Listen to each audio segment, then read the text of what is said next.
Good morning guys. आज है 10 जुलाई और हम लोग डिस्कस करने वाले एक एडिटोरियल फ्रॉम द हिंदू और ये कम्प्लीटली हिंदी में होने वाला है। ये उन लोगों के लिए बेटर है जो लोग एकदम बेसिक से इंग्लिश को सीखना चाहते हैं या फिर जो हिंदी बैकग्राउंड के हैं। हम लोग क्या क्या करेंगे, आपको एडिटोरियल की वोकैबुलरी मिलने वाली है, क्वेश्चन ऑफ द डे मिलने वाले जो कि PYQ से होंगे, ग्रामर के रूल मिलने वाले हैं आपको, tense from zero level through application, यानी कि जो टेंस से रिलेटेड आपके एरर आते हैं वो मैं यहाँ बताने वाला हूँ। ठीक है। और हमारा आज है एडिटोरियल डेंजरसली फैंसीफुल। अगर मैं ग्रामेटिकली फॉर्म में बात करूं तो ये एडजेक्टिव होता है। तो एडजेक्टिव को एल बाई अगर कभी आ जाए तो क्वालिफाई, पहले तो सुनिए एडजेक्टिव को क्वालिफाई कौन करेगा, एडवर्ब करेगा, तो ये तो पहले ही पता चल गया। और यहाँ भी मैं मोस्टली शब्द बोल रहा हूँ, अगर एल बाई आता है तो वो एडवर्ब कहलाता है। ठीक है। अब इसका हिंदी मीनिंग क्या हुआ ये समझ लीजिए। पार्ट्स ऑफ स्पीच में मैंने बता दिया। डेंजरसली मतलब खतरनाक रूप से, फैंसीफुल मतलब काल्पनिक, यानी कि काल्पनिक तौर पे क्या है, खतरनाक है।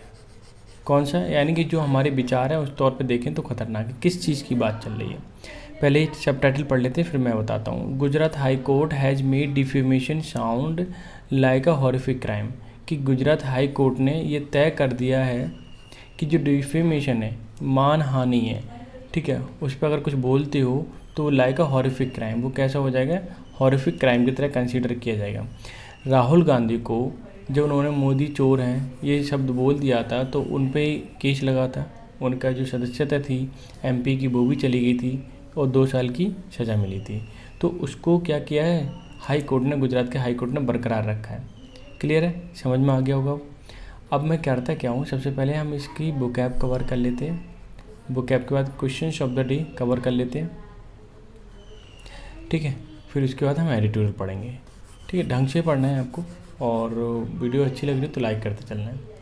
हमारा फर्स्ट वर्ड बहुत ही इंपॉर्टेंट वर्ड है, ध्यान रखना, यूनैनिमसली यानी निर्विवादित, यानी कि सर्वसम्मति से, विदाउट डिसेंट यानी कि नेमाइन, समझ में आ गया, यानी कि कोई भी विवाद ना हो, सभी लोग एग्री हों, तो इसे यूनैनिमसली बोलते हैं।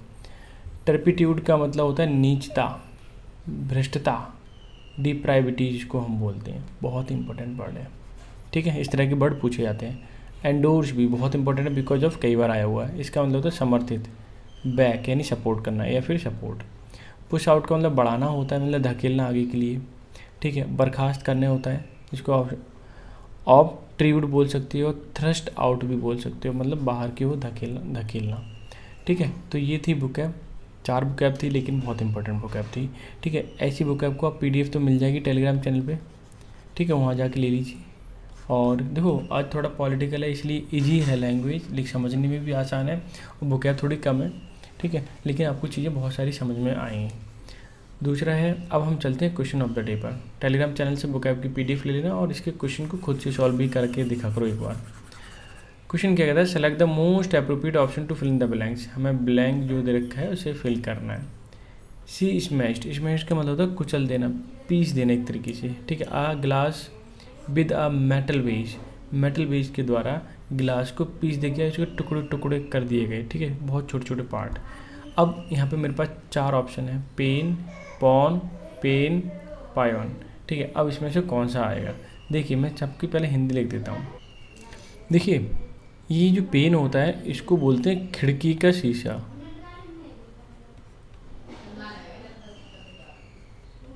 ठीक है, ये पॉन जो होता है किसी भी चीज़ को गिरवी रखना, गिरवी की गारंटी मिले कि वहाँ पे कुछ चीज़ मिल जाएगी, ठीक है, उधार लेने के लिए उसे बोलते हैं।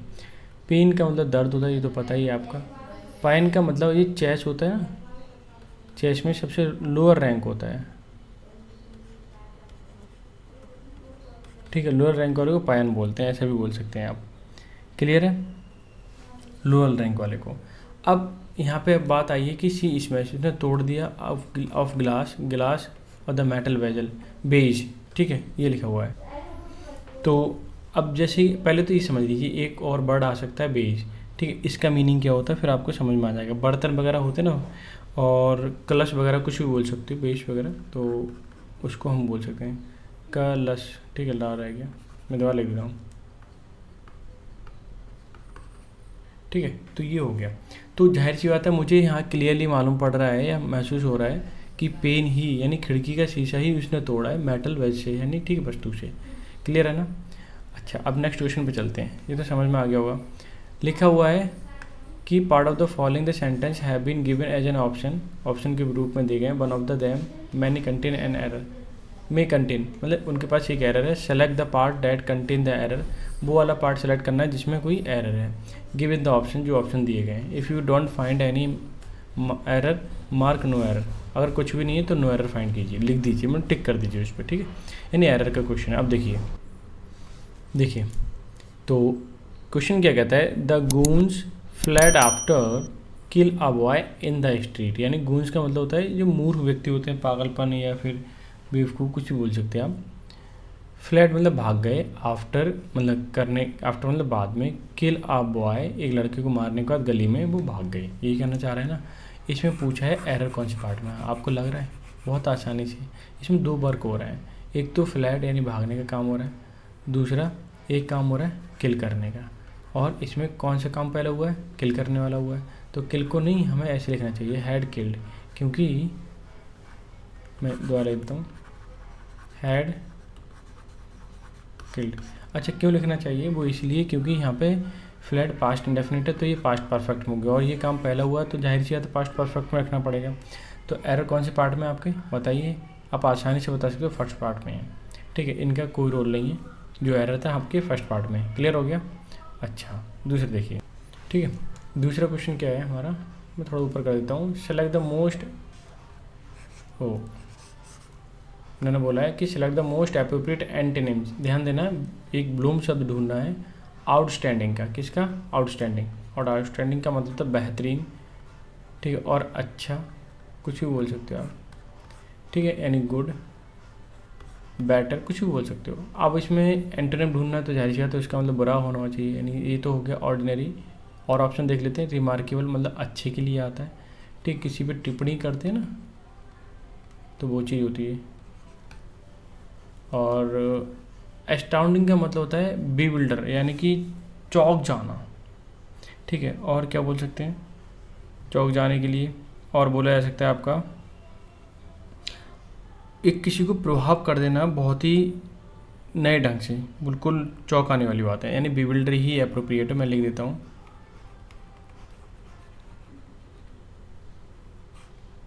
बीविल्डर या बीविल्डरमेंट, कुछ लिख दीजिए, ठीक है। तो इसका समझ में आ गया मीनिंग। और ऑनेस्ट का मतलब एकदम मतलब बेईमान ना होना, यानी कि ईमानदार होना, सिंपल सी बात, ये तो पता ही है आपको। अब आप ही बताइए ऑर्डिनरी, यानी कि फर्स्ट ऑप्शन ही इसमें अप्रोप्रिएट बैठ रहा है और तो कोई ऑप्शन ही नहीं है, ठीक है। तो इसी को कर देता हूँ मैं हाईलाइट। क्लियर हो गया, बहुत ही आसान से आप कर सकते हो। नेक्स्ट क्वेश्चन को हम देख लेते हैं, क्या कहता है कि select the most appropriate meaning of the given idiom. Idiom दे रखा है बिलो द बेल्ट, क्या दे रखा है बिलो द बेल्ट, इसका मीनिंग बताना क्या होता है। देखिए ये जो क्वेश्चन है या जो ईडियम है बिलो द बेल्ट, इसका मीनिंग पहले से सुन लीजिए। पहले तो हो जाएगा अनजस्टिस, मैं लिख देता हूँ, ठीक है। अनजस्टिस या अनजस्ट भी बोल सकते हो, कोई फ़र्क नहीं पड़ता इसमें, ठीक है। एक तो ये हो गया। अब बात आती है कि अगर क्वेश्चन इस टाइप से आ जाए तो कन्फ्यूज मत हो ना, बिलो द मार्क, ठीक है। इसका मीनिंग क्या होगा, अगर बिलो द मार्क आ जाए तब हम ऐसी कंडीशन में क्या करेंगे। देखो यानी कि कोई है मार्क स्टैंडर्ड ही है, अगर इसे कोई चीज़ इससे रह रही है यानी बिलो द मार्क हो गया, इससे कम नीचे रह रही है यानी कि वो ठीक नहीं है, एक्यूरेट नहीं है, तो हम लिखेंगे नॉट एक्यूरेट या नॉट करेक्ट, ऐसे भी बोल सकते हैं, नॉट करेक्ट ऐसे भी बोल सकते हो आप। तो दोनों ही ठीक है, मार्क आ जाए तो नॉट करेक्ट के लिए बोलेंगे, और बिलो द बेल्ट आ जाए तो अनजस्टिस या फिर अनजस्ट के लिए बोलते हैं, यानी कि अनफेयर बोल सकते हो आप, ठीक है। सस्पिशियसली का मतलब संदेहात्मक होता है, डाउट वाली बात हो गई। विदाउट एनी एफर्ट, बिना किसी कोशिश के। वेरी क्विकली मतलब बहुत जल्दी। क्रूअल एंड अनफेयर, तो जाहिर सी बात अनफेयर आ रहा है इसमें, तो ये क्या हो जाएगा आपका ऑप्शन नंबर 4 एकदम करेक्ट आंसर हो जाएगा। क्यों हुआ, कैसे हुआ और उससे रिलेटेड क्या हो सकते हैं, ठीक है, वो भी मैंने आपको बता दिए। ध्यान रखना, लिख लिया करो ताकि आप इसे ध्यान रख पाएँ। आप चलते हैं सीधे सीधे एडिटोरियल पे। एडिटोरियल कहता है डेंजरसली फैंसीफुल, यानी कि काल्पनिक तौर पे काफ़ी डेंजरस है। गुजरात हाई कोर्ट ने ये तय किया है, बताया है कि डिफेमेशन अगर कोई चीज़ है उसे ज़्यादा बोल रहे हो, ठीक है, तो लाइक अ हॉरिफिक क्राइम, तो वो कैसे कंसिडर किया जाएगा या माना जाएगा? हॉरिफिक क्राइम की तरह। ठीक है, अब मैं कर देता हूँ सेंटेंस को हाईलाइट, और ये देखिए ये सेंटेंस हो गए यहाँ तक। अब देखिए ये कहना क्या चाहता है, देखिए विजुअल होगा। सेंटेंस कहना चाहता है कि गुजरात हाई कोर्ट ऑर्डर, ठीक है, गुजरात हाई कोर्ट का जो ऑर्डर डिक्लाइनिंग का मतलब मना करना या खंडन करना, मना करना ऐसे लिख देता हूँ, ठीक, यह खंडन करना। किस चीज़ का खंडन करना देख लेते हैं, अभी मैं इसे हटा देता हूँ पहले, फिर विजिबल होगा अच्छे से। ठीक है, खंडन करना स्टे का मतलब उसने हाई कोर्ट ने जो स्टे लगा हुआ था, ठीक है, उस स्टे को हटा दिया। किस चीज़ का? Conviction of Congress leader Rahul Gandhi की। कन्विक्शन का मतलब होता है दोषारोपण, कि उनके ऊपर दोष लगा हुआ है, उस चीज़ की बात हो रही है। कांग्रेस लीडर राहुल गांधी जो है उनके ऊपर इन आ डिफेमेशन केस, उनके ऊपर केस कैसा है? डिफेमेशन का यानी मानहानि का। इज क्वाइट अनरीजनेबल, जो कि कैसा है? अनरीजनेबल है यानी कि अतर्कपूर्ण है, और बॉर्डर ऑन द फेंसीफुल, और जो कि एक फेंसीफुल के किनारे पर है, मतलब ऐसा लगता है कि मनमानी तौर पे ऐसे ये ऐसे बोला है इन्होंने, ठीक है, यानी कि कोई रीज़न नहीं है स्टे लगवाने का, स्टे हटा दिया है, यानी कि इनकी सज़ा जो है बरकरार है अभी। क्लियर है? यानी कि जो दोष है वो सिद्ध है, यानी कि सही है अकॉर्डिंग टू जज, ठीक है, या फिर अकॉर्डिंग टू कोर्ट, ऐसे भी बोल सकते हैं आप। अब मैंने सेंटेंस थोड़ा अच्छा एक ही सेंटेंस है, बड़ा है। अब ये सेंटेंस देखिए क्या कहता है, देखिए justice Hemant M Prachchhak becomes the third judicial authority, यानी कि जो हेमंत जी हैं वो तीसरे जुडिशियल अथॉरिटी या जज हैं in the Gujarat to rule, जिन्होंने रूल किया या नियम दिया या फिर उन्होंने सज़ा दी मिस्टर गांधी के लिए, इन यूजिंग द बर्ड्स, जो बर्ड हैं जो उन्होंने यूज़ किए थे। वाई डू ऑल दीज थी, ये सभी के सभी चोर have Modi as a surname, कि सभी के सभी चोर मोदी सरनेम क्यों रखते हैं, ऐसा इन्होंने बोला था। In a campaign in an election के दौरान जब कैंपेन था, स्पीच 2019 की बात है। हैड कमिटेड, ये कमिट किया था। डिफेमेशन वाला केस था, ठीक है, अगेंस्ट, ठीक है, यानी कि जो डिफेमेशन यानी मानहानि against a large number of people, यानी कि जो बड़े पैमाने पर लोग हैं उनके लिए मानहानि था।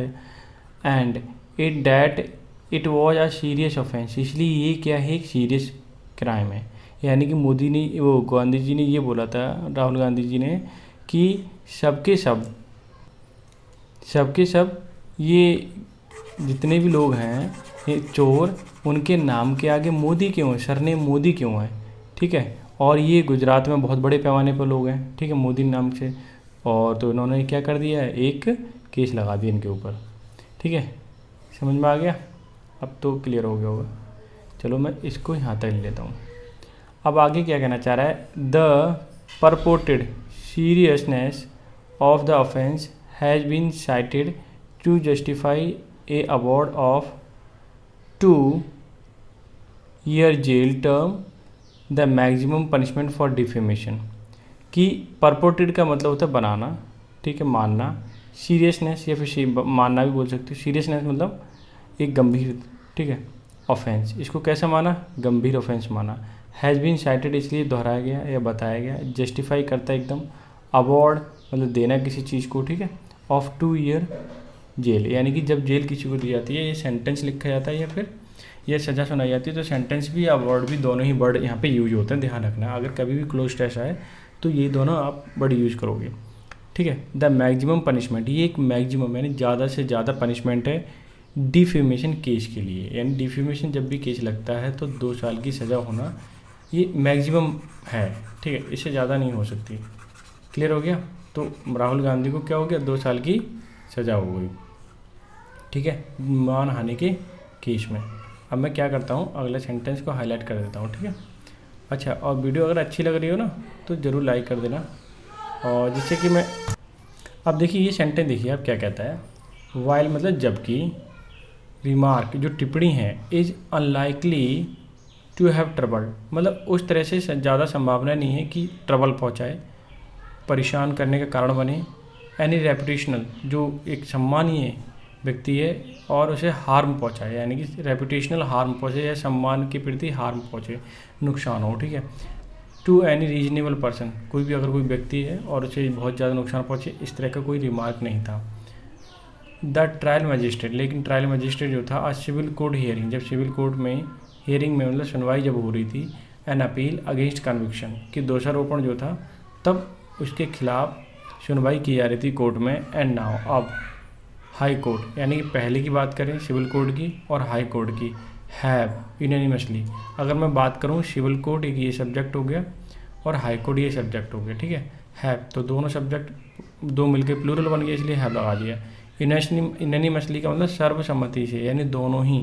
कंक्लूडेड, उन्होंने निष्कर्ष निकाला, डैट ऑफेंस इज ग्रेव, कि ऑफेंस यानी कि जो अपने इन्होंने अपराध जो किया है, ठीक है, उसकी गंभीर है वो।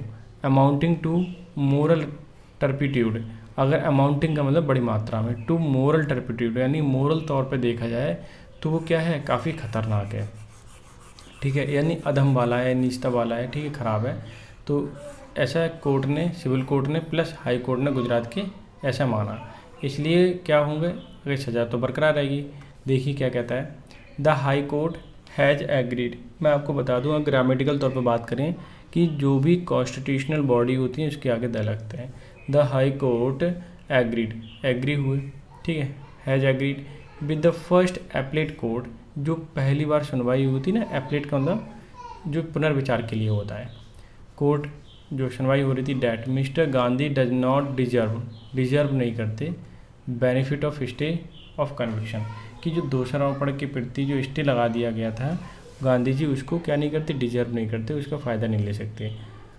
एन ऑर्डर, एक आदेश था, डैट वुड हेल्प ओवरकम, जिसकी मदद से ओवरकम कर सकते हैं, ठीक है, हिज डिस्क्वालिफिकेशन फ्रॉम लोकसभा, ठीक है। इससे ही क्या था कि उनकी जो मतलब वहाँ से डिस्क्वालिफिकेशन है तो डिस्क्वालिफिकेशन बनी रहेगी, क्योंकि उनको क्या है, कोई राहत नहीं मिल रही, सिंपल सी बात, क्योंकि इसने कोर्ट ने इसको काफ़ी गंभीर क्राइम के रूप में कंसीडर किया हुआ है, जिस हिसाब से नियम बने हुए हैं। क्लियर है, आगे देख लेते हैं। इट हैज़ एंथुजियास्टिकली का मतलब होता है बड़ी उत्साह से, एंडोर्स का मतलब सपोर्ट किया। कंक्लूजन यानी निष्कर्ष, डैट ऑफेंस इज ग्रेव, जो ऑफेंस है वो ग्रेव है, यानी कि हाई कोर्ट ने भी इसे एंथुजियास्टिकली सपोर्ट कर दिया, ठीक है, कि जो ऑफेंस है वो काफ़ी गंभीर है, क्योंकि इट वाज कमिटेड, ये कमिट किया गया था, ठीक है, the member of parliament and the leader of the party, के लीडर के पार्टी के लीडर भी हैं, एमपी भी हैं, ठीक है, that had ruled the country, और जो शासन करते हैं फॉर डिकेड्स, और कई दशकों से शासन करते हुए आ रहे हैं। डैट इट वॉज स्पीच, इसीलिए ये स्पीच जो है, that contained a false statement made with intent affect outcome of election, तो इसलिए स्टेटमेंट उन्होंने बोल दी जिससे कि रिजल्ट का आउटकम जो है उनके फेवर में रहे, ठीक है। तो ये लेकिन एक्चुअल में मानहानि का केस है इनके ऊपर, और वो वही रहेगा ही, ठीक है। आगे देख लेते हैं सेंटेंस क्या कहता है, देखिए कि द कोर्ट हैज़ कंट्रोवर्शियल मतलब विवादास्पद, रूल्ड मतलब ऐसे नियम दिया, that statement has defamed, statement जो डिफेम्ड का है, a determinal group of people referring those with the surname Modi, यानी कि कोर्ट ने ये कंट्रोवर्शियल विवाद दे दिया, स्टेटमेंट थी कि डिफेम्ड जो मानहानि की बात हो रही है, बदनाम किया जा रहा है, वो एक निश्चित तौर पे बांध देता है। डिटर्मिनल का मतलब होता है किसी चीज़ को, मतलब कुछ जिनको लिमिटेड वे में, ठीक है, या फिर आप बोल सकते हो निर्धारण योग्य, ऐसा भी बोल सकते हो आप, जिसको हम निर्धारित कर सकें, ठीक है, निर्धारण मैं लिख देता हूँ योग्य, ठीक है, यानी कोई पैमाना हो सके, नाप सकें। ग्रुप ऑफ पीपल रेफरिंग, जिनके प्रति रेफर किया जा रहा है, सरनेम में मोदी, यानी कि ये उन सभी लोगों के लिए है जिनके नेम मोदी आते हैं, सरनेम, ठीक है, मोदी आता है, तो सबके लिए एक क्या कर रेफ़र कर रहा है, ये स्टेटमेंट तो ठीक नहीं है, ऐसा लग कोर्ट ने माना। आगे सेंटेंस को हाईलाइट कर दिया, आप देखिए, इट हैज़ दस, इसीलिए इस प्रकार rejected the key argument, main जो आर्ग्यूमेंट था, ठीक रिजेक्ट किया। 13 crore people with the surname could not have aggrieved by the sentence.